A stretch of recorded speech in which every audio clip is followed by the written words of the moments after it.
नमस्कार दोस्तों, welcome back to our YouTube channel perfect knowledge. आज हम आपके लिए लेकर आए हैं सीयूईटी यूजी इकोनॉमिक्स का 2025 का प्रीवियस ईयर पेपर, जिसके अंदर हम जो है वो सारे क्वेश्चन जो है वो सोल्व कर रहे हैं। जिसका एक पार्ट जो है वो हमने पहले ही पब्लिश कर दिया है, वो बन करके रेडी हो गया था, और जो सेकंड पार्ट है वो अब हम आज सोल्व करने जा रहे हैं। तो इन प्रीवियस ईयर पेपर करने का फायदा क्या होता है सर? जब आप प्रीवियस ईयर पेपर जो है वो सोल्व करते हैं तो आपके एक तो जो कोर कंसेप्ट होते हैं वो क्लियर हो जाते हैं। दूसरा, उन कोर कंसेप्ट से आपको ये पता चल जाता है कि ये कंसेप्ट से ऐसे क्वेश्चन जो है वो पूछे जा रहे हैं। और तीसरा, उसमें से कम 3 से 4 क्वेश्चन जो हैं वो आपके फँस जाते हैं। तो यानी कि आप अगर ये 2 वीडियोज़ देखते हैं 2025 की जो मैं बना रहा हूँ, एक तो मैंने जो बना चुका है और एक ये जो बन रही है। अगर ये दोनों वीडियोज़ आप देखते हैं और इसको अच्छे से समझ लेते हैं, तो मैं आपको ये डेफ़िनेटली कह सकता हूँ कि आपके बहुत सारे कंसेप्ट क्लियर हो जाएँगे और आप बहुत सारे बच्चों से जो है वो आगे हो जाएँगे, कॉम्पिटिशन जो है आपका बड़ा टफ हो जाएगा। यानी कि आप कॉम्पिटिशन में अग्रणी भूमिका निभाना शुरू कर देंगे। चलिए ज़्यादा टाइम ना लगाते हुए, ज़्यादा देर ना लगाते हुए शुरू करते हैं आज का हमारा पार्ट 2, जिसमें हम सीयूईटी 2025 के क्वेश्चन पेपर को सॉल्व करने जा रहे हैं। तो दोस्तों, welcome to our YouTube channel perfect knowledge. पढ़ो ऐसा कि फिर पढ़ना ना पड़े। मैं आपका होस्ट और दोस्त सुरेंद्र कुमार सर। शुरू करते हैं आज के हमारे सीयूईटी प्रीवियस ईयर पेपर से। तो पहला क्वेश्चन क्या कहता है, देखिए। कहता है कि money is deposited in the banks are considered of the banks. ठीक है ना? तो आपको ये पूछ रहा है कि जो मनी है बैंकों के अंदर जब जमा करवा दिया जाता है, तो वो बैंकों के लिए क्या है? ठीक है ना? क्या वो बैंक के लिए एसेट है, या वो बैंक की जो है वो नेटवर्थ है, या लाइबिलिटीज है, या स्ट्यूटरी लिक्विडिटी रेशियो है, जिसको हम एसएलआर के रूप में पढ़ते हैं। ठीक है ना? वैधानिक तरलता अनुपात। ठीक है? तो आपको ये ध्यान करना है कि जब हम, यानी कि कोई ए व्यक्ति जो है वो बैंक के पास में जाता है, ठीक है ना? बैंक के पास जाता है और वहां पर जाकर के अपनी मनी को डिपॉजिट करता है। ठीक है? जब वो उस मनी को बैंक को डिपॉजिट करेगा, तो बैंक जो है अब उस मनी की, एक तो वो जो है उस मनी को देगा उसको, जब वो उसकी डिमांड होगी, यानी कि जब ए उससे मांगेगा, तब बैंक को जो है उसकी डिपॉजिट जो है उसको देनी है। इसका मतलब क्या हुआ कि ये बैंक की लायबिलिटीज हो गई, देयता हो गई। ठीक है ना? देनदारियां हो गई। ठीक है? आपको ये ध्यान करना है कि वो बैंक की एसेट्स नहीं है। ठीक है? क्योंकि वहां उसको उसके ऊपर एक तो ब्याज, इंटरेस्ट उसको देना है। जिसने डिपॉजिट कराया है उसको एक तो इंटरेस्ट देगा। ठीक है ना? एक उसकी जो डिपॉजिट बनी है वो उसको रिटर्न करनी है, वो भी उसको क्या कर देगा। यानी कि देने का काम हो रहा है। तो यहाँ हम 2 कोर कांसेप्ट पढ़ते हैं, एक लायबिलिटी और एक एसेट। ठीक है? जब हम एसेट की बात करते हैं और जब हम लायबिलिटी की बात करते हैं, तो कोर कांसेप्ट यही पढ़ाया जाता है तो कि एसेट का मतलब होता है जो हमें कमा करके देगा। यानी कि जो हमें कमा के देगा। ठीक है ना? कमा के देगा। ठीक है? और लायबिलिटी का मतलब है जो दूसरे को हमसे कमा के देगा। यानी कि दूसरे को देगा। ठीक है ना? दूसरे को देना। ठीक है? यानी कि अब देखिए, मैंने जब बैंक में पैसा जमा करवाया, जैसे ही मैंने बैंक में पैसा जमा करवाया, तो बैंक जो है वो उसके ऊपर इंटरेस्ट देगा। यानी कि वो पैसा मेरे को कमा के देगा, बैंक को तो नहीं देगा। यानी कि वो बैंक के लिए क्या है? लायबिलिटी। मेरे लिए क्या है? एसेट। क्लियर है ना बात? आप इसको ध्यान से समझिए। जब बैंक किसी को लोन देगा, ठीक है ना? बैंक क्या करेगा? किसी को लोन देगा। तो बैंक के लिए जो लोन है वो बैंक का क्या है? एसेट। ठीक है? क्यों? क्योंकि जो लोन बैंक दे रहा है वो लोन जो है वो इंटरेस्ट जो है वो कमा के देगा। यानी कि वो पैसा बैंक को ब्याज जो है वो कमा के देगा। इसलिए यानी कि बैंक के पास कमाई आएगी। ठीक है ना? तो बैंक का क्या है? एसेट। और जब हम बैंक के अंदर जमा करवाते हैं तो बैंक हमें ज्यादा देता है, ब्याज हमें देगा बैंक। इसका मतलब क्या हुआ? लायबिलिटीज। ठीक है ना? तो एसेट और लायबिलिटीज आपको ये ध्यान करना है। तो अब ये क्या कह रहा है कि money deposited in the bank are considered. आप समझ ही गए होंगे कि वो पैसा जो बैंक में किसी ने जमा करवाया है वो क्या कहलाएगा? ठीक है? वो कहलाएगा आपकी लायबिलिटीज। ठीक है? चलिए नेक्स्ट क्वेश्चन पर चलते हैं और यहाँ आप इसकी हिंदी देख लीजिए क्या कहता है। कहता है बैंकों में जमा धन को बैंकों का माना जाता है। अस्थियां यानी कि एसेट, नेटवर्थ, देनदारियां। ठीक है? तो यहाँ आप देख सकते हैं कि उसका देनदारियां जो है वो माना जाता है। ठीक है? चलिए नेक्स्ट पे बात करते हैं, क्वेश्चन नंबर जो है आप ये देख रहे हैं, ठीक है, 464, ठीक है। एक तो आपको मैच करना है लिस्ट 1 को लिस्ट 2 के साथ, ठीक है। तो कैश रिजर्व रेशियो ये क्या होता है बच्चों? देखो, कैश रिजर्व रेशियो यानी कि वो कैश, ठीक है ना, जो यानी कि कुल डिपॉजिट का वो परसेंटेज जो कमर्शियल बैंकों को सेंट्रल बैंक के पास रखना पड़ता है। यहाँ ये ध्यान कर लेना, आप ये ध्यान करना, CRR, ठीक है ना, कैश रिजर्व रेशियो, ठीक है। यहाँ जो ये सी है, इसको मैं बच्चों को ये बोलता हूँ, है तो ये कैश, मैं बोलता हूँ कि इसको याद रखो आप सेंट्रल से, ठीक है। SLR, इसको याद रखो आप सेल्फ से, यानी कि ये जो फंड है SLR, वो सेल्फ खुद के पास रखेगा। ये जो CRR है वो सेंट्रल बैंक के पास रखेगा। यानी कि अब आपको क्लियर हो गया होगा कि जो हमारा CRR है, ठीक है ना, वो RBI के पास जाएगा, यानी कि सेंट्रल बैंक ऑफ इंडिया को जमा, जो भी परसेंटेज है वो सेंट्रल बैंक ऑफ इंडिया को जाएगा, ठीक है। तो आप देखेंगे कि central bank of the country, ठीक है, the interest rate at which the money lent by central bank, ठीक है ना, ये देखते हैं percentage of deposit which must kept as cash reserve with the central bank, ठीक है ना, कैश रिजर्व, ठीक है ना, विद द सेंट्रल बैंक। तो आप कहेंगे कि सर थर्ड जो है वो हमारा सही हो जाता है। नेक्स्ट आप देख लीजिए SLR, ठीक है ना, क्या था SLR, मैंने क्या कहा कि खुद के पास रखेगा, ठीक है ना, क्लियर है ना, क्लियर है, at must kept as cash reserve with the central bank, है ना। तो आप देखेंगे SLR, ठीक है, खुद के पास, स्टैट्यूटरी लिक्विडिटी रेशियो, ठीक है ना, स्टैट्यूटरी लिक्विडिटी रेशियो, ठीक है। तो अब इसका जो है वो सेल्फ खुद के पास रखेगा, तो यहाँ आपको इनमें कुछ समझ में नहीं आ रहा है, तो एक बार नीचे देखते हैं।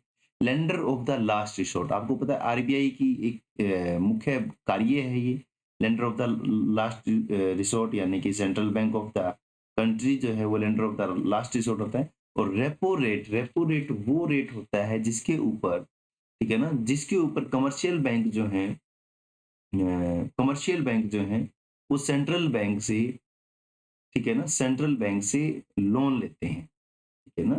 तो आप यहाँ देख लीजिए, यहाँ कह रहा है कि the interest rate at which the money lent by the central bank, यहाँ आप कहेंगे कि रेपो रेट के लिए आंसर हो जाएगा ऑप्शन नंबर बी, ठीक है। तो आप कहेंगे कि SLR के लिए आंसर हो जाएगा 4, ठीक है। तो अब यहाँ हम देख लेते हैं, जब देखते हैं सी का एक तो सारों में ही है, ठीक है, सारे ये भी चल रहे हैं। बी का 4, तो सी का 1 बी का 4, तो ये आप देख लेंगे यही मिलेगा, देखो ए का 3 और डी का 2, ठीक है। तो ऑप्शन नंबर 4 जो है आपका यही करेक्ट हो जाता है। तो आपको भी ऐसे ही जो है वो आंसर्स करने हैं, ठीक है। आपको जो आ रहे हैं, जैसे अभी तो आपको चारों ही आ रहे थे, तो आपने चारों के चारों जो है वो टिक कर लिए। अगर आपको 4 नहीं भी आ रहे हैं, तो जो आपकी कंफर्म है पहले उनको मैच कर लीजिए, ठीक है ना।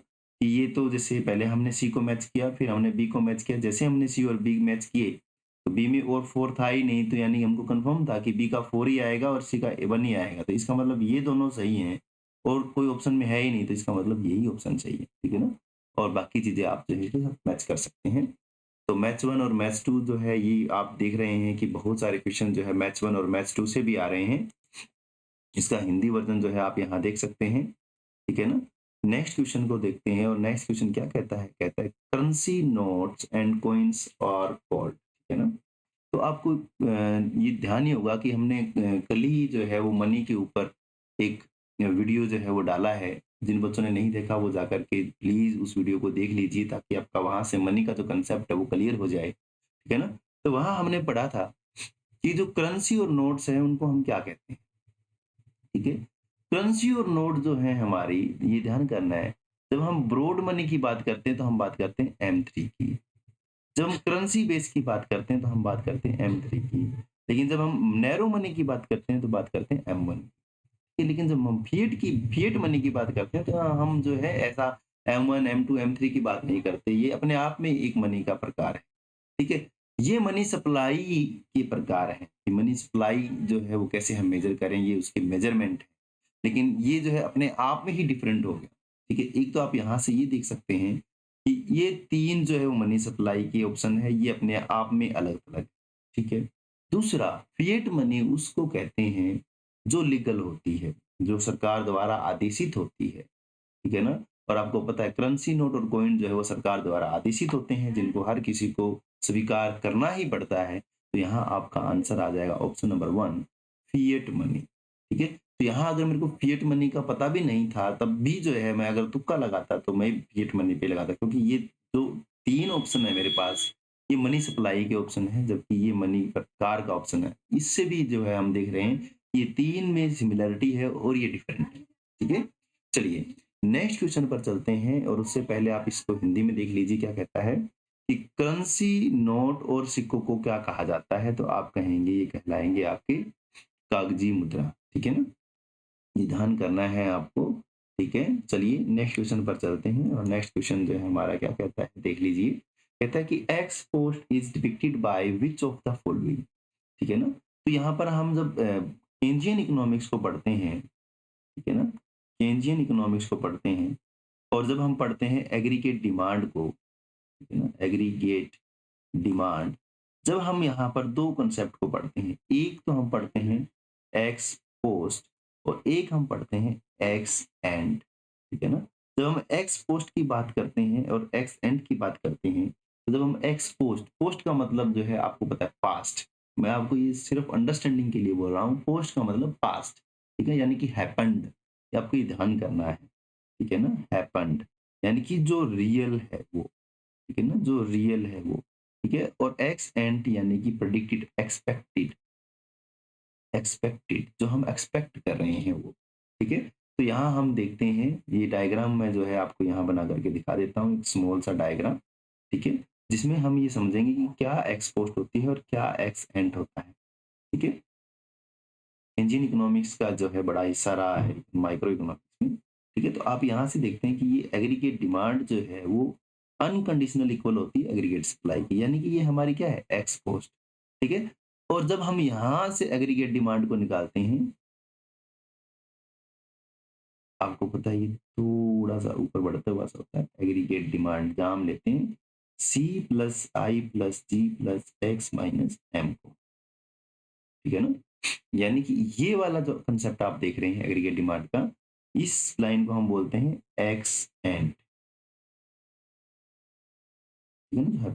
जो मतलब आप ये कह सकते हैं एक्सपेक्टेड है या प्लान है, ठीक है? और ये है आपकी एक्स पोस्ट, और इसको हमने बोला जो एक्चुअली हैपेंड हुआ, ठीक है ना? तो यहाँ हमारा आंसर हो जाएगा व्हाट एक्चुअली हैज हैपेंड, ठीक है ना? What actually has happened. तो एक्स पोस्ट जो है वो क्या बताता है, व्हाट एक्चुअली हैज हैपेंड, जो वास्तव में घटा है वह, ठीक है?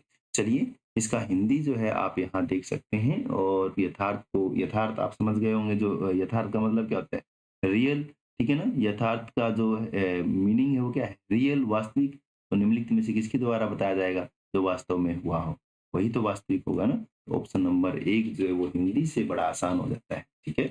चलिए नेक्स्ट क्वेश्चन की ओर बढ़ते हैं, और नेक्स्ट क्वेश्चन जो है वो क्या कहता है, देखिए कहता है when government intervene in the market to expand और रिड्यूस द डिमांड, ठीक है ना? आपको ये ध्यान करना है क्या कहा गया है कि गवर्नमेंट जो है वो इंटरवीन कर रही है मार्केट में टू एक्सपेंड और रिड्यूस द डिमांड, ठीक है ना? या तो वो डिमांड को एक्सपेंड करने के लिए, बढ़ाने के लिए, या वो डिमांड को रिड्यूस करने के लिए, this course of action is, ठीक है ना? तो ये जो वो कर रही है वो क्यों कर रही है ना? तो हमने जब माइक्रो इकोनॉमिक्स पढ़ी, ठीक है ना, एडम स्मिथ को पढ़ा, माइक्रो इकोनॉमिक्स एडम स्मिथ को पढ़ा, ठीक है ना? जब हमने एडम स्मिथ को पढ़ा तो हमने ये कहा कि हमें गवर्नमेंट की इंटरवेंशन नहीं चाहिए, नो गवर्नमेंट इंटरवेंशन, ठीक है ना? नो गवर्नमेंट इंटरवेंशन, हमने ये बात जो है वो पक्की की थी कि हमें गवर्नमेंट की नीड नहीं है, हमें गवर्नमेंट जो है वो नहीं चाहिए। लेकिन 1929 में जो है एक क्राइसिस आया, ठीक है ना? 1929 का क्राइसिस, जिसको ग्रेट डिप्रेशन जो है वो कहा गया, ग्रेट डिप्रेशन का जो क्राइसिस आया, वहां से केन्स ने मैक्रो इकोनॉमिक्स को जन्म दिया, ठीक है? जहां से हमारी केंजियन इकोनॉमिक्स जो है उसकी शुरुआत हुई, केंजियन इकोनॉमिक्स की शुरुआत हुई, और जहां से हमारा मैक्रो इकोनॉमिक्स जो है, केंजियन मैक्रो हम कह सकते हैं, मैक्रो इकोनॉमिक्स, जहां से हमने ये कहा कि मैक्रो का जो फादर है वो जेएम केन्स है, जॉन मेनार्ड केन्स हैं, ठीक है ना? इन्होंने एक बुक लिखी थी 1936 में, तो उन्होंने कहा कि some time government can intervene, कि कुछ समय जो है कभी-कभी गवर्नमेंट का इंटरवीन करना भी बहुत इम्पोर्टेंट हो जाता है, ठीक है ना? तो जब इन्होंने ये बात कही और इन्होंने ये प्रूव किया कि गवर्नमेंट जो है वो एग्रीगेट डिमांड को जो है वो प्रभावित कर सकती है, और एग्रीगेट डिमांड अगर कम है, तो गवर्नमेंट जो है वो इंटरवीन करे और एग्रीगेट डिमांड को बढ़ाए, ठीक है ना?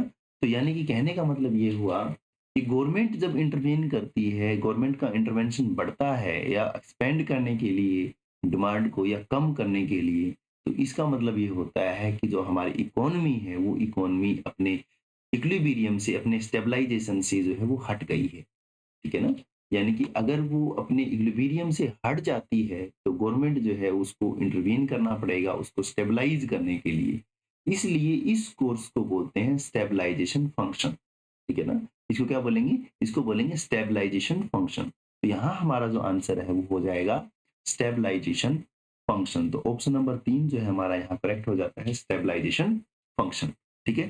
तो इसका हिंदी जो है आप यहाँ देख सकते हैं, नेक्स्ट पे मिलेगा शायद ये रहा, जहाँ ये कहता है कि जब सरकारें मांग का विस्तार करने या कम करने के लिए बाजार में हस्तक्षेप करती है, तो यह कार्रवाई तब तक की जाती है जब तक सरकार इसका उपयोग करती है। तो ये जो कार्यवाही होती है वो होती है आपकी स्थिरीकरण की, ठीक है ना? आप ये ध्यान करेंगे कौन सी होती है? स्थिरीकरण की कार्रवाई जो है वो आपकी यहाँ होती है, ठीक है? कैसी होती है आपको हमने देख लिया। चलिए नेक्स्ट क्वेश्चन को देखते हैं। नेक्स्ट क्वेश्चन जो है वो क्या कहता है? क्वेश्चन नेक्स्ट क्वेश्चन कहता है कि the difference between the value of export and the value of import of goods, ठीक है ना? यानी कि एक्सपोर्ट और इंपोर्ट का क्या है डिफरेंस है, वो क्या कहलाएगा? आई थिंक ये कह रहा है of a country in a given period of time is known as by what name, ठीक है ना? तो जब हम गुड्स की अकेले जो विजिबल आइटम्स हैं उनकी बात करते हैं, ठीक है ना? जब हम अकेले विजिबल आइटम्स की बात करते हैं, उनके एक्सपोर्ट और इंपोर्ट की बात करते हैं, तो हम कहते हैं कि वहाँ होता है बैलेंस ऑफ ट्रेड, ठीक है? तो यहाँ आपको समझने की नीड है कि जब हम बीओपी पढ़ते हैं, तो हम यहाँ पढ़ते हैं कि 2 प्रकार के अकाउंट होते हैं, ठीक है ना? क्लियर है ना? आपको ये ध्यान करना है कि 2 प्रकार के अकाउंट होते हैं, ठीक है? तो एक आपका होता है करंट अकाउंट, एक आपका होता है कैपिटल अकाउंट, ठीक है ना? एक आपका होता है कैपिटल अकाउंट, ठीक है? Capital account. करंट अकाउंट और कैपिटल अकाउंट। यहाँ हम करंट अकाउंट में फिर देखते हैं visible items, invisible items, clear ना बात? ठीक है? और सर्विसेज। यहाँ हम इनको देखते हैं विजिबल, इनविजिबल आइटम्स को, ठीक है? और कैपिटल अकाउंट में हम पूंजी को देखते हैं। तो जब हम विजिबल की बात करते हैं, ओनली भौतिक वस्तुओं की बात करते हैं, ओनली जो है हम फिजिकल गुड्स की बात करते हैं, ठीक है? और उनके एक्सपोर्ट इंपोर्ट की बात करते हैं, तो उसको हम बोल देते हैं बैलेंस ऑफ ट्रेड, ठीक है ना? बीओटी। ये आपको ये ध्यान करना है। सिर्फ विजिबल विजिबल की बात करेंगे तो हम उसको बोलेंगे बैलेंस ऑफ ट्रेड, और अगर हम विजिबल और इनविजिबल दोनों की बात करेंगे उसको हम बोलेंगे बीओपी। क्लियर है? तो यहाँ क्या कहा गया है, ध्यान से सुन लीजिए क्या कह रहा है? The difference between the value of export and the value of import of good only. यहाँ देखिए गुड्स लिखा हुआ है, यहाँ सर्विसेज का नाम नहीं है, ठीक है ना? Of a country in a given period of time is known as, तो आप कहेंगे वो कहलाएगा आपका बैलेंस ऑफ ट्रेड। क्या कहलाएगा? Balance of trade. तो इसका हिंदी वर्जन जो है आप यहाँ देख सकते हैं, जिसमें कहा गया है क्या कि किसी देश के निश्चित समयावधि में निर्यात के मूल्य और आयात के मूल्य के बीच के अंतर को किस नाम से जाना जाता है? तो आप कहेंगे कि उसको कहा जाता है व्यापार संतुलन, ठीक है? तो यहाँ से हम नेक्स्ट क्वेश्चन पर चलते हैं, और नेक्स्ट क्वेश्चन हमारा क्या कहता है देखते हैं।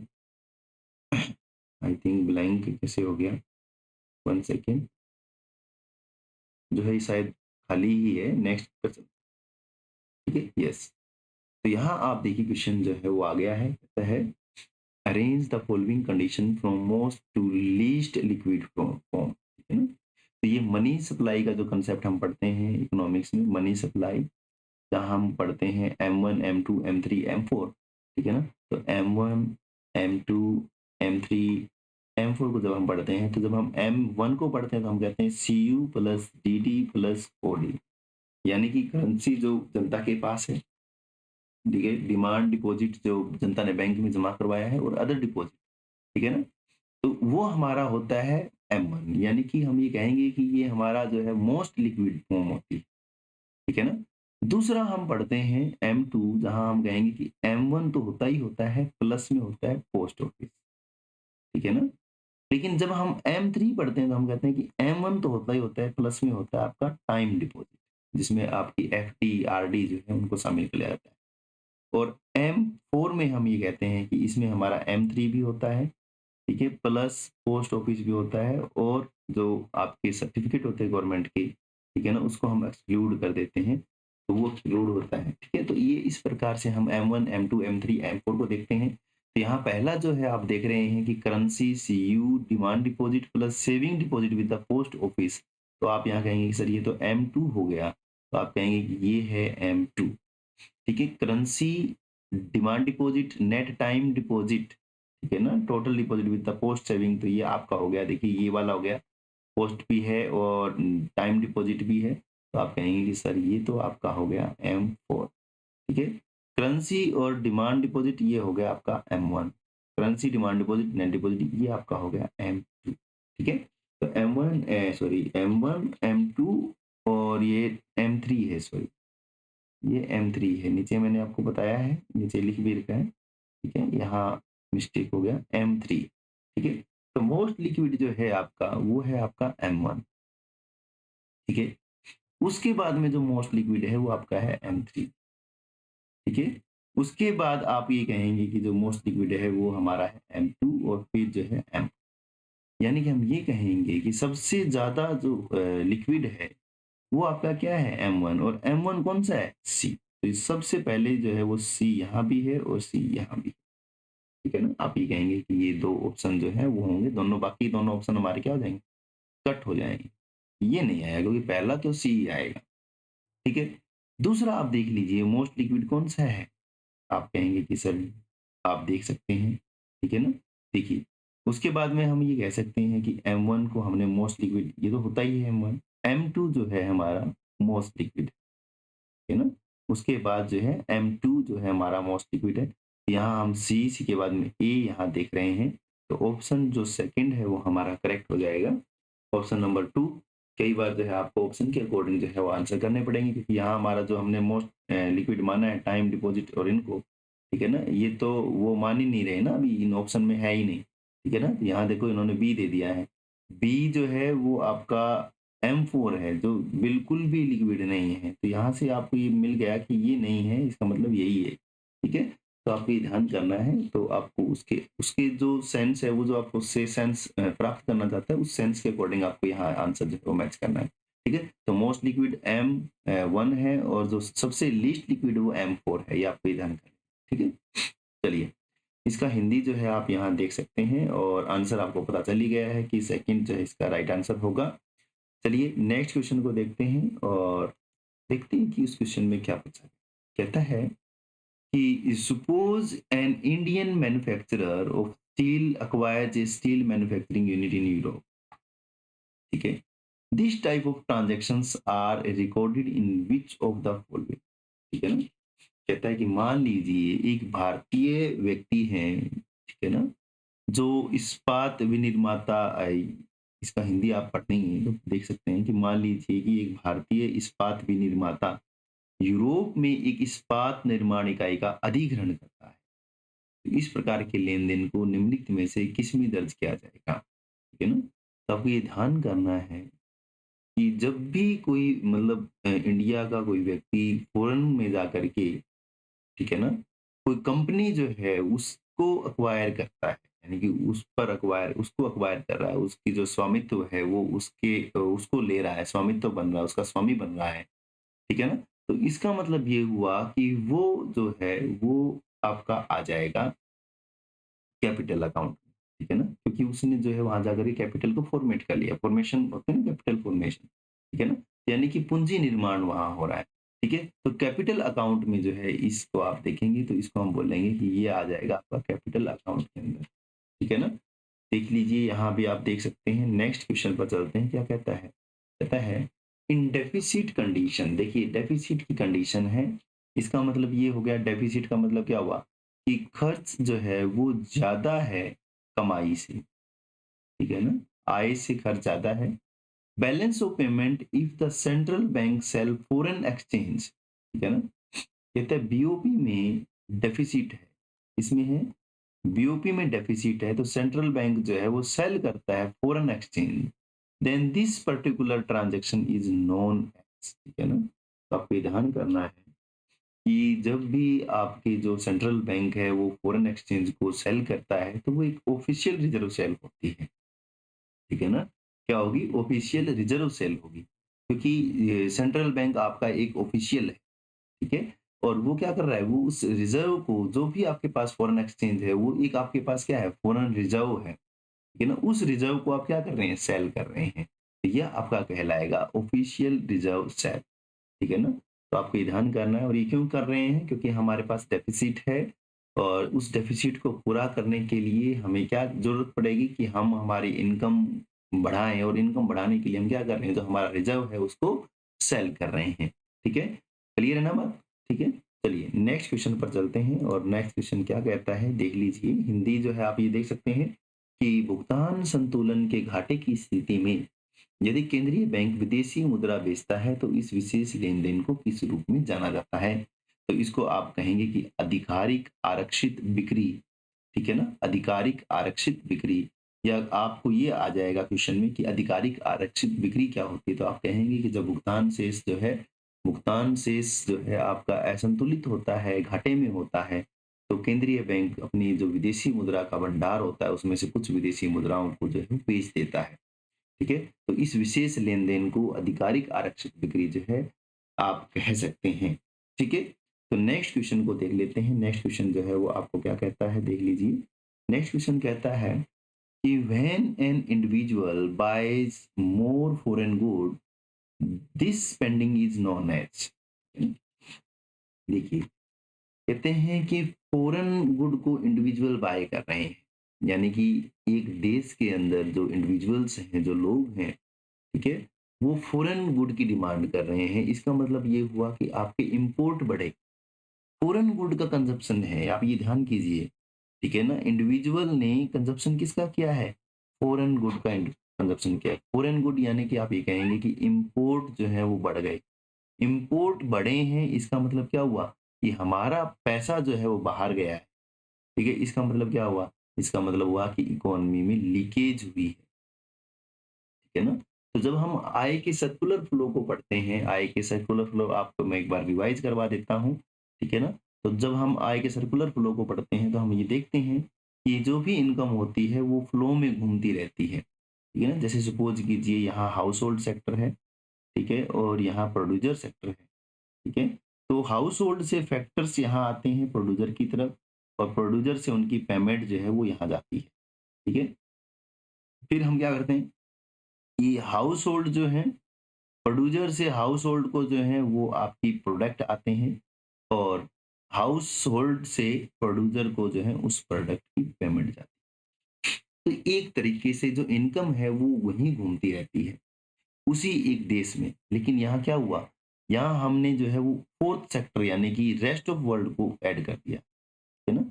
जैसे ही हमने रेस्ट ऑफ वर्ल्ड को ऐड किया है, तो क्या हुआ कि हाउस होल्ड ने जो है उनसे प्रोडक्ट मंगाए हैं, क्योंकि डिमांड किसकी बढ़ी है, फॉरेन गुड्स की। जब उन्होंने इनसे प्रोडक्ट मंगाए हैं तो इसको क्या गई, पेमेंट गई उस प्रोडक्ट की, ठीक है। यानी कि हमारे यहाँ जो पहले पैसा घूम रहा था उसमें से कुछ पैसा कहाँ चला गया, रेस्ट ऑफ वर्ल्ड में चला गया। तो अब यहाँ जो पैसा घूम रहा है वो कितना घूमेगा, जो सपोज कीजिए पहले 100 रुपए घूम रहा था, उसमें से यहाँ 20 रुपए हमने खर्च कर दिए, तो अब कितना घूमेगा, 80 रुपए घूमेगा।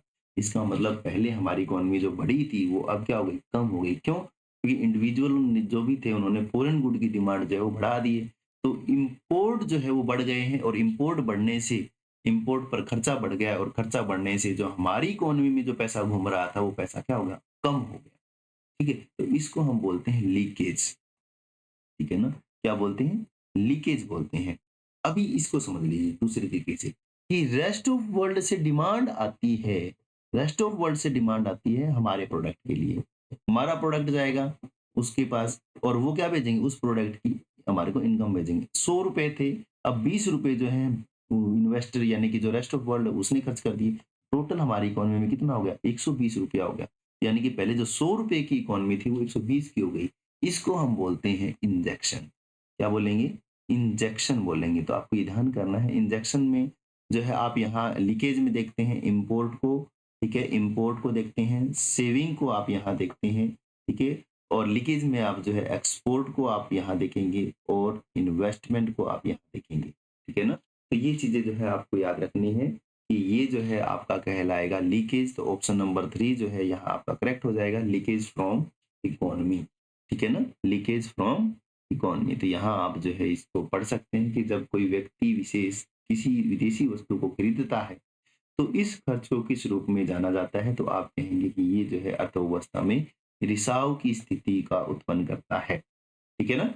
रिसाव की स्थिति को उत्पन्न करेगा। चलिए नेक्स्ट क्वेश्चन पर चलते हैं। नेक्स्ट क्वेश्चन क्या कहता है? कहता है कि with keeping tax rate constant, यानी कि टैक्स का जो रेट है वो कांस्टेंट है इफ गवर्नमेंट परचेजेस इंक्रीजेस, और गवर्नमेंट जो है वो क्या कर रही है?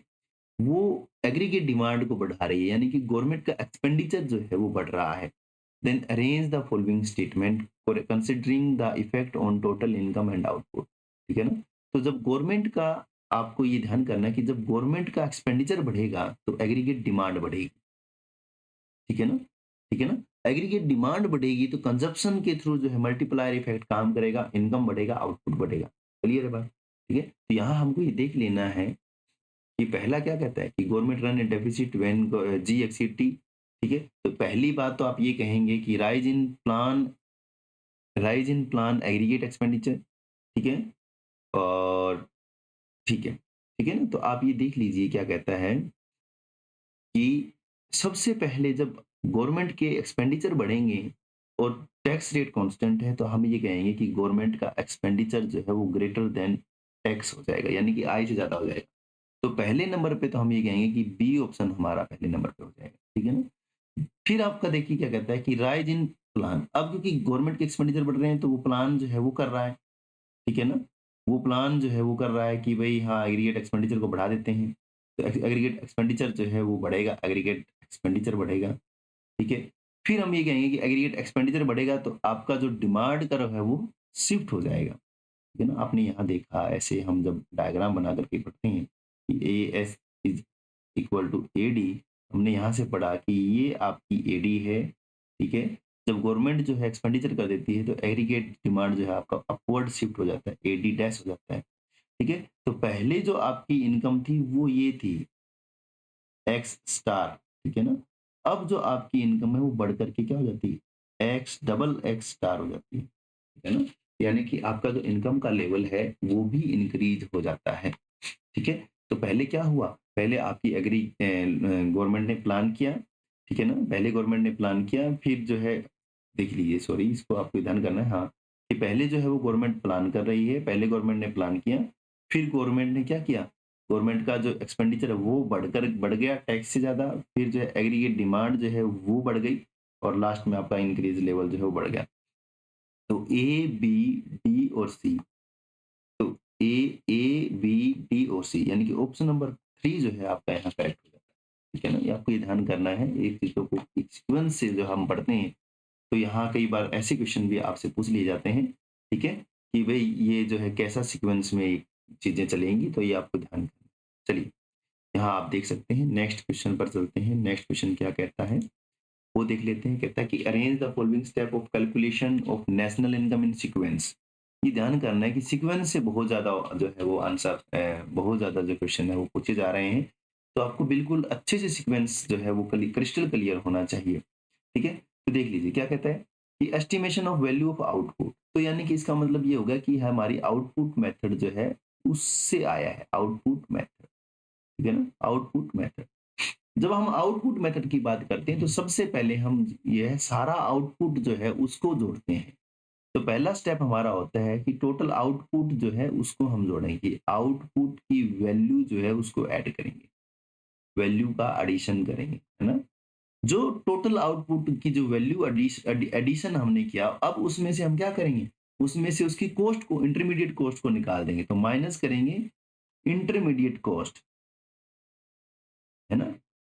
इंटरमीडिएट कॉस्ट, यानी कि ये पहला कॉस्ट का दूसरा होगा, ठीक है? फिर हमने पढ़ा है कि फिर हम जब जीडीपी की बात करते हैं और जी से नेट नेट पे चले जाते हैं, तो दूसरा स्टेप हमारा डोमेस्टिक से नेशनल पे जाने का होता है। तो हम कहेंगे कि हम प्लस करते हैं net factor income from abroad, यानी कि ये हमारा थर्ड स्टेप हो जाएगा। और चौथा हम जो है वो करते ही हैं कि मार्केट प्राइस से जब हम फैक्टर कॉस्ट पे जाते हैं, तो हम जो है वो माइनस कर देते हैं नेट इनडायरेक्ट टैक्स। ठीक है? तो यहाँ हम देख लेते हैं कि ये हमारा जो है वो आएगा, ये पहला हो जाएगा, ये हमारा दूसरा स्टेप, ये हमारा तीसरा स्टेप और ये हमारा फोर्थ स्टेप। ठीक है? तो जैसे ही आपको ये पता चला कि बी हमारा पहला है, तो आप ये देख लेंगे कि ये बी हमारा पहला है, बी ए और डी सी। एक सेकंड में देख लेता हूँ, चेक कर लेता हूँ। B A B A C D है, ये नहीं है, बी ए डी सी। ठीक है ना? ये क्या कहता है, बी, ठीक है। इन्होंने जो है वो एमपी वाला जो है वो ऊपर कर दिया है, ये नीचे ले लिया है। ठीक है ना? वो आपको समझना पड़ेगा कि वो एग्जामिनर आपसे क्या जो है वो चाहता है। ठीक है ना? तो उन्होंने जो है पहले सारा जो है वो जीडीपी एफसी पे ले आए और उसके बाद जो है ये घरेलू को नेशनल बनाने के लिए लास्ट स्टेप इसको बना दिया। ठीक है ना? तो आपका ऑप्शन जो है वो थर्ड जो है यहाँ राइट हो जाएगा, बीएडीसी। ठीक है? चलिए, इसका जो है हिंदी आप यहाँ देख सकते हैं। नेक्स्ट क्वेश्चन पर चलते हैं। नेक्स्ट क्वेश्चन जो है आप यहाँ देख रहे हैं, कंप्रीहेंशन स्टार्ट हो गया है। ठीक है? तो 2 कंप्रीहेंशन जो है आपके यहाँ आते हैं आपके सब्जेक्ट से रिलेटेड। ठीक है? लेकिन मैं इसको रीड नहीं कर रहा हूँ, मैं डायरेक्ट ही इन क्वेश्चंस को जो है इकोनॉमिक्स की सेंस से आंसर कर रहा हूँ। ठीक है? तो आप देख लें। क्या कहता है कि level of employment is determined by which of the following. ठीक है ना? लेवल ऑफ एम्प्लॉयमेंट जो है वो कैसे आप जो है इनमें किन को देख करके डिटरमाइन करेंगे। तो आप सीधा सा पहले क्वेश्चन को पढ़ेंगे, फिर आप इसको पढ़ेंगे। ठीक है ना? तो आप ये कहेंगे, देखिए लिखा हुआ है कि the equilibrium output in the economy also determine the level of employment. ठीक है ना? तो आपने यहाँ से देख लिया कि इक्विलिब्रियम आउटपुट, तो ऑप्शन 1 जो है आपका यहाँ करेक्ट हो जाता है। ठीक है ना? पहले क्वेश्चन पढ़ेंगे, फिर आप पैसेज पे जाएंगे, दोबारा से पैराग्राफ पर जाएंगे। क्या कहता है, कहते हैं full employment level is the level where. कहते हैं फुल एम्प्लॉयमेंट लेवल जो है उस लेवल को कहते हैं जहां everyone in the economy got employment, सभी को एम्प्लॉयमेंट मिला हो। मैक्सिमम कैपिटल इन्वेस्टमेंट, जहां ज्यादा से ज्यादा कैपिटल का इन्वेस्टमेंट हुआ हो। All the factor of production are fully employed in the production process. ठीक है ना? जहाँ पर सारे के सारे जो फैक्टर्स ऑफ प्रोडक्शन है वो फुली एम्प्लॉयड हो, और एक्सेसिव डिमांड, जहाँ पर डिमांड जो है वो ज्यादा हो। ठीक है ना? तो हम इसको यहाँ देख लेते हैं, आगे हम पढ़ते हैं। ठीक है ना? तो कहते हैं given the quantity of other factor of production, think of a production function और at aggregate level, this mean that the level of output determined by the equality of Y with AD does not necessarily mean the level of output at which everyone is employed. Full employment level, ये देखो यहाँ से question हमारा start है। Full employment level of income is that level of income where all the factor of production are fully employed in the production process. सीधा सीधा answer आ गया। ठीक है ना? तो हम ये कहेंगे कि हमारा आंसर जो है यहीं से आ गया कि ऑप्शन जो है वो थर्ड जो है हमारा राइट आंसर हो जाता है। ठीक है? चलिए नेक्स्ट क्वेश्चन को हम एक बार देख लेते हैं। क्या कहता है नेक्स्ट क्वेश्चन, कहता है the level of output is determined by. ठीक है ना? The level of output is determined by the full employment, excessive demand, marginal output, equality of income. ठीक है? तो अभी हम पढ़ करके आए थे, ये तो आपको पता ही था कि आया था कि equality of income Y with aggregate demand. ठीक है? तो हमने कहा कि ये भी हमारा जो है करेक्ट हो गया है। देखिए नेक्स्ट क्वेश्चन कहता है कि if output equilibrium is less then, output equilibrium क्या है, लेस देन है फुल एम्प्लॉयमेंट लेवल से। ठीक है ना? तो कंडीशन क्या कहलाएगी। ठीक है ना? आपको ये ध्यान करना है। क्या कहता है, आउटपुट का इक्विलिब्रियम कम है। ठीक है ना? तो आप ये कह लीजिए कि जो फुल एम्प्लॉयमेंट का जो लेवल है उससे पहले है, ये फुल एम्प्लॉयमेंट का लेवल है ना, ये फुल एम्प्लॉयमेंट का लेवल है। इससे पहले ही जो है आप ये कह सकते हैं कि ये एक दूसरे को कट करके यहाँ पर इक्विलिब्रियम, ये इक्विलिब्रियम है, केंजियन इक्विलिब्रियम। ठीक है ना? तो इस मामले में वो ये कह रहा है कि आपकी जो डिमांड है वो डेफिसिट होगी, आपकी जो डिमांड है वो एक्सेसिव होगी। ठीक है? कांस्टेंट होगी, मार्जिनल होगी, एग्रीगेट डिमांड होगी, क्या होगी। ठीक है? तो हम इसका सीधा आंसर ना करते हुए हम जो तरीका है उसी तरीके से इसको आंसर करते हैं। तो हम वापस पीछे जाएंगे, हम पढ़ेंगे पैराग्राफ को कि क्या कहता है, वो क्या कहता है, पैराग्राफ क्या कहता है। ठीक है ना? तो कहता है the recall that equilibrium attained at the point of Y income AD itself does not signify full employment of resource. Equilibrium not only mean that if left to itself the level of income in the economy will not change even when there is unemployment in the economy. The equilibrium level of output may be more or less than the full employment level of output. If less, देखिए answer आ गया, if it is less than the full employment of output is due to the fact that demand is not enough, यानी कि demand जो है वो पूरी नहीं है, इसका मतलब क्या, डेफिसिट डिमांड है ना, क्या हो गई, डेफिसिट डिमांड।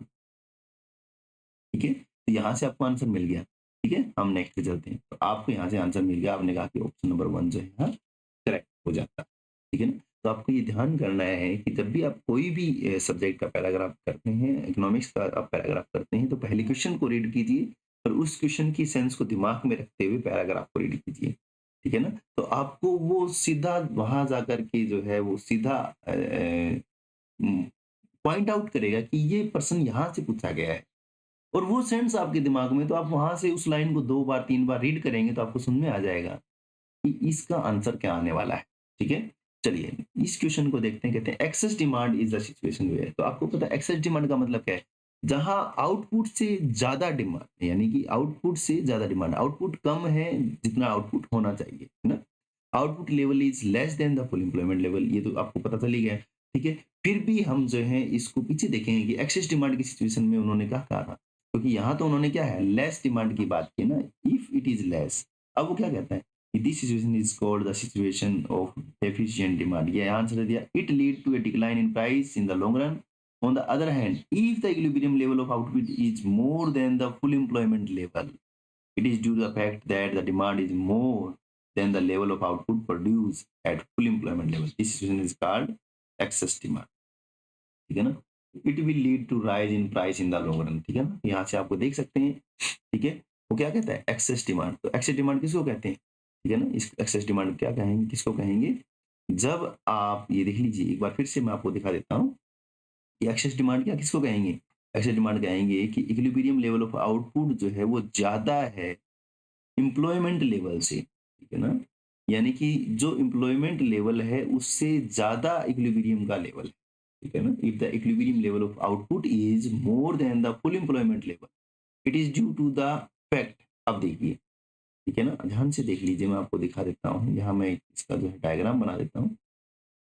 पिछली बार हमने ऐसा ही बनाया था। ठीक है, यहाँ से फुल एम्प्लॉयमेंट लेवल, ये फुल एम्प्लॉयमेंट लेवल मैंने आपको बताया, ये यहाँ है ना, यानी कि फुल एम्प्लॉयमेंट का लेवल ये है, लेकिन ये यहाँ है डिमांड।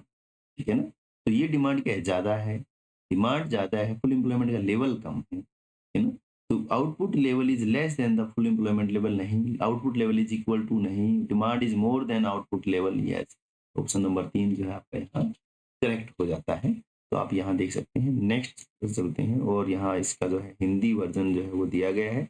ठीक है, हिंदी जो है वो वर्जन आप देख सकते हैं, पूरा का पूरा मैं निकाल देता हूँ। और दूसरा एक पैसेज दिया गया है जीएसटी के ऊपर। ठीक है ना, goods and services, one nation one tax one market. ठीक है, 2017, 1 जुलाई 2017 आप यहाँ देख सकते हैं, 1 जुलाई 2017 को जो है ये ऑपरेशनल हो गया था। ठीक है, तो इसके जो आंसर है वो भी आपको ऐसे ही करने हैं, चलिए मैं करवा देता हूँ। कहता क्या है कि goods and services is which of the following type of tax. तो आपको पता है जीएसटी जो है हमारा वो इनडायरेक्ट प्रकार का टैक्स है। ठीक है ना, इनडायरेक्ट प्रकार का टैक्स है, लेकिन यहाँ इनडायरेक्ट तो सर दिया हुआ नहीं है, डेस्टिनेशन दिया हुआ है। चलिए मैं आपको दिखा देता हूँ कि आपको कहाँ से आंसर निकालना है। ठीक है ना, तो ये कहता है कि is the single comprehensive indirect tax operational from ये on supply of goods and services right from the manufacturer service provided to the consumer, it is a destination based consumption tax। लिख दिया ना, ठीक है, यही लिख दिया, आपको कहा कि यस ये आ गया डेस्टिनेशन बेस्ड टैक्स। ठीक है, आंसर आपका यही आ जाता है। दूसरा देख लीजिए क्या कहता है क्वेश्चन, क्वेश्चन कहता है कि विच of the following feature of GST removes reduce the cascading effect. आपको मैं ये बता देता हूँ कैस्केडिंग इफेक्ट जो है वो क्या होता है। ठीक है ना, तो एक बार आप कैस्केडिंग इफेक्ट को समझ लीजिए, कैस्केडिंग इफेक्ट। ठीक है, कैस्केडिंग इफेक्ट का मतलब क्या होता है, जैसे सपोज कीजिए कि ये पेन जो है, ठीक है ना, ये पेन आप बनाने जा रहे हैं।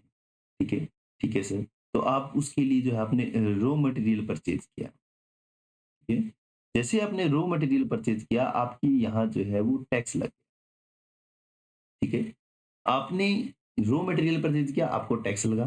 ठीक है, आपने उसको फर्दर जो है मैन्युफैक्चर किया, इसका मतलब प्लास्टिक को इसकी शेप दी, पेन की शेप दी।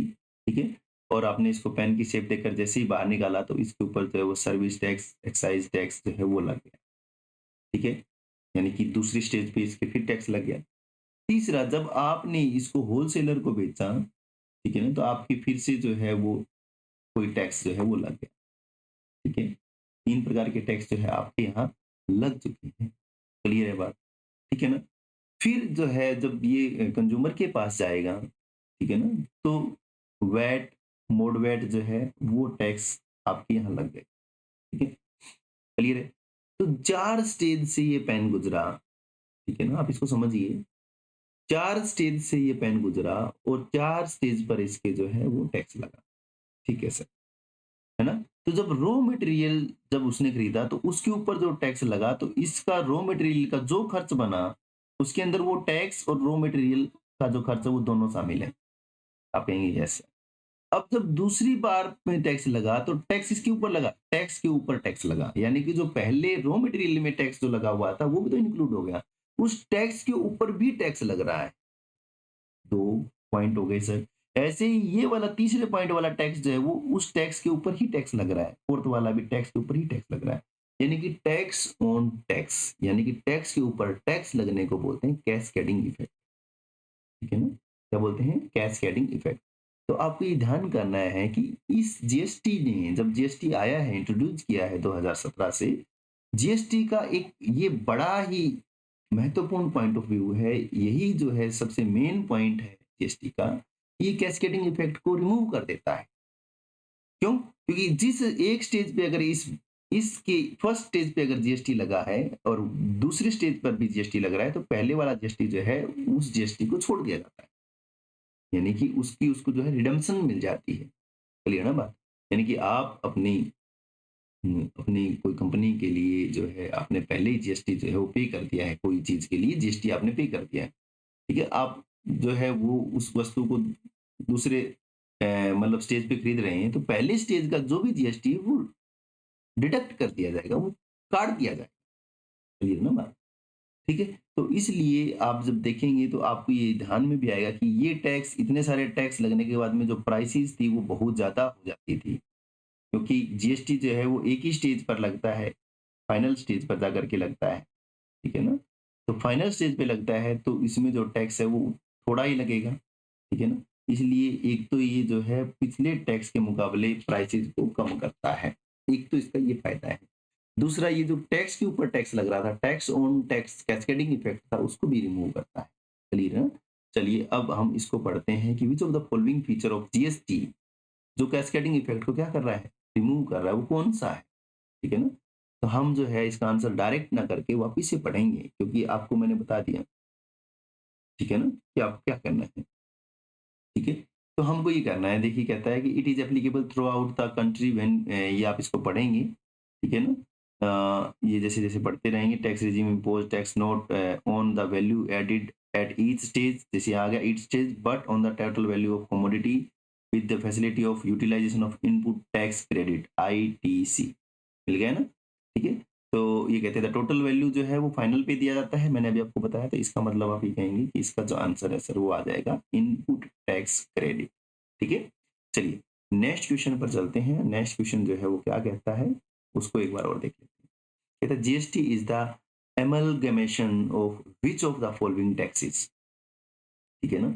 तो हम देख लेते हैं किसका है, ये आंसर आपको यहीं से दे देगा। ठीक है ना? एमलगेशन। ठीक है? आप देख लीजिए क्या कहता है कि जीएसटी इज, ठीक है, आपको यहाँ से पढ़ना है।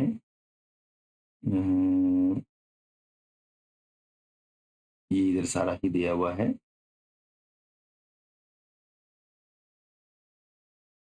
Under under GST the tax is discharge at every stage of supply, ये तो कैस्केडिंग इफेक्ट की बात हो रही है। ठीक है? It is thus effectively a tax on value addition at which stage of supply in view of large and fast growing economy. It aids to establish parity in taxation across the country and extend principle of value added taxation to all goods and services. It has replaced various types of taxes such as levied by the central and state UT government, some of the major taxes that were levied। ठीक है ना? तो आप यहाँ से देख सकते हैं कि ये यहाँ जो है ये सारे टैक्सेस जो है वो बता दिए गए हैं। ठीक है? तो अब चलते हैं वापिस। क्या कहता है? कि GST is amalgamation of which of the following taxes, किसका जो है वो आप कहेंगे लार्ज नंबर ऑफ जो है इनडायरेक्ट सेंट्रल और स्टेट इनडायरेक्ट टैक्सेस, ठीक है ना। तो बहुत ज्यादा नंबर जो है टैक्सेस के, जो कि स्टेट और गवर्नमेंट, स्टेट और सेंट्रल गवर्नमेंट के जो टैक्सेस थे, जो पहले बहुत नंबर में लगते थे, उन सारे नंबर्स की जगह अब एक टैक्स जो है वो लगने लग गया है, ठीक है ना, दैट इज जीएसटी। क्लियर है। चलिए नेक्स्ट कहता है कि from the following which product has been kept out from the GST, ठीक है ना। इनमें से कौन सी चीज जो है उसको जीएसटी से बाहर रखा गया है। तो आपको पता है, मेरे को भी पता है, ठीक है ना। फिर भी हम जो है अभी इसको वापिस से पैराग्राफ से करेंगे कि कौन सी चीज जो है वो बाहर रखी गई है। तो यहाँ आपको उसमें मिलेगा, ठीक है ना। तो आ गया है, देखिए यहाँ देख लीजिए, ठीक है। ये देखिए कहता है इन पे तो ट्राई एंटरटेनमेंट टैक्स लगा है, taxes on advertisement, tax on lottery, betting, gambling, state cesses on goods etcetera, these have been subsumed in GST, यानी कि उससे बाहर रखे गए हैं, ठीक है ना। एडवर्टाइजमेंट, लॉटरी पे, बैटिंग पे, गैम्बलिंग पे, ठीक है। तो यहाँ आप देख सकते हैं, आंसर आपको मिल जाएगा, ठीक है ना। यहाँ आप पीछे भी अगर आप देखेंगे, ठीक है, तो आप ये देख सकते हैं कि किस किस के ऊपर लगा है टैक्स। तो आप ये कहेंगे कि ये जो टैक्स है वो लगा है आपका VAT, sale, entry, luxury, octroi, entertainment tax, advertisement tax, tax on lottery, betting, है ना, ठीक है ना। दीज हैव बीन सबस्यूम्ड, यानी कि ये शामिल किए गए हैं। तो इसमें शामिल नहीं जो किया गया है वो आप एक बार देख सकते हैं, ठीक है। इसको जब आप रीड करेंगे तो इसका आंसर आपको मिल जाएगा, ठीक है। तो आपको पता है कि गोल्ड, सिल्वर और जो लग्जरी कंज्यूमेबल हैं उनके ऊपर तो टैक्स आपका लगता है, ठीक है ना। तो जो तंबाकू है या जो भी लिकर, जितना भी ये चीजें हैं, इनके ऊपर जो है वो टैक्स अलग से लगता है, जीएसटी नहीं लगता है, ठीक है। तो आंसर आपका हो जाएगा टंबाकू, ठीक है। चलिए नेक्स्ट देख लीजिए, क्वेश्चन नंबर जो है वो 485 क्या कहता है। कहता है why GST is considered as unified tax system, ठीक है ना। कैसे यूनिफाइड, एकल, जो यूनिटी वाला बात आती है ना, कैसे इसको यूनिफाइड एकल टैक्स सिस्टम के रूप में माना जाता है, क्योंकि ये बहुत सारे टैक्सों का कॉम्बिनेशन है, ठीक है ना। तो इस वजह से आप कहेंगे because it is a combination of multiple taxes, ठीक है ना। you have only GST as indirect tax because it brought uniformity in tax rate across the country, ठीक है ना। तो ये यूनिफाइड क्यों है, क्योंकि इसने because it brought uniformity in tax rate. तो सी जो है आपका यहाँ करेक्ट हो जाएगा, क्योंकि इसने जो है यूनिफॉर्मिटी ये जो है वो ले आया है, वो पूरे अपने भारत के अंदर एक ही, एक one one nation one tax, ठीक है ना। तो आप ये देखते हैं इसके पीछे, यहाँ से ही पढ़ते हैं, जीएसटी जो है वो one nation one tax one market की बात करता है, ठीक है ना। तो वो जो है यूनिफॉर्मिटी ले आया है। तो यूनिफॉर्मिटी किस में ले आया है कि टैक्स रेट में। आप देखते हैं कि जो जीएसटी का जो रेट है वो पूरे पूरे भारत के लिए एक जैसा है ना, 18% है तो 12% है तो 5%, 0%, जो भी टैक्स रेट है जीएसटी के, वो सारे सभी पूरे ऑल ओवर द वर्ल्ड नहीं, ऑल ओवर द इंडिया जो है वो आपके एक ही है, सेम है, यूनिफॉर्म है, ठीक है। चलिए नेक्स्ट क्वेश्चन पर चलते हैं, और नेक्स्ट क्वेश्चन जो है वो क्या कहता है देख लेते हैं। यहाँ आप हिंदी जो है इसका पढ़ सकते हैं, ठीक है ना। तो इन चीजों को तो देखो, यहाँ आप देख सकते हैं कि राज्य के सब प्रमुख कर हैं, सेवा और केंद्रीय के केसी, एसबीसी जितने भी हैं, ठीक है ना, उनके ऊपर तो क्या है जीएसटी को इनमें शामिल कर लिया गया है। जो इनसे बाहर है वो आपका यहाँ आ जाता है, ठीक है ना। यहाँ आप देख सकते हैं कैस्केडिंग जो है वो भी आपका यहाँ दिखाया गया है, ठीक है। तो आप इसको रीड करेंगे, लेकिन पहले बच्चे क्या गलती करते हैं कि पहले जो है वो पैराग्राफ को पढ़ते हैं फिर आंसर को देते हैं। आप क्या करेंगे, पहले क्वेश्चन को पढ़ेंगे, क्वेश्चन के ऑप्शंस को पढ़ेंगे और उसको ध्यान में रख करके आप जो है पैराग्राफ की रीडिंग करेंगे। तो आज के लिए बस इतना ही। आज हमारा 2025 का जो प्रीवियस ईयर पेपर है वो कंप्लीट हो गया है। और नेक्स्ट आपको किस टॉपिक पर वीडियो चाहिए, क्या हम 2024 का प्रीवियस ईयर पेपर आपके लिए लेकर के आए, आप कमेंट बॉक्स में जरूर लिखें। लास्ट तक देखने के लिए आप सभी का धन्यवाद। जय हिंद, जय भारत। जुड़े रहिए परफेक्ट नॉलेज से। लाइक कीजिए, शेयर कीजिए, सब्सक्राइब कीजिए। ये वीडियो जो है आपको कैसा लगा कमेंट बॉक्स में जरूर लिखें। आपका कमेंट जो है हमें हिम्मत देता है नए नए जो वीडियोज लाने के लिए। तो जय हिंद, जय भारत। जुड़े रहें दोस्तों।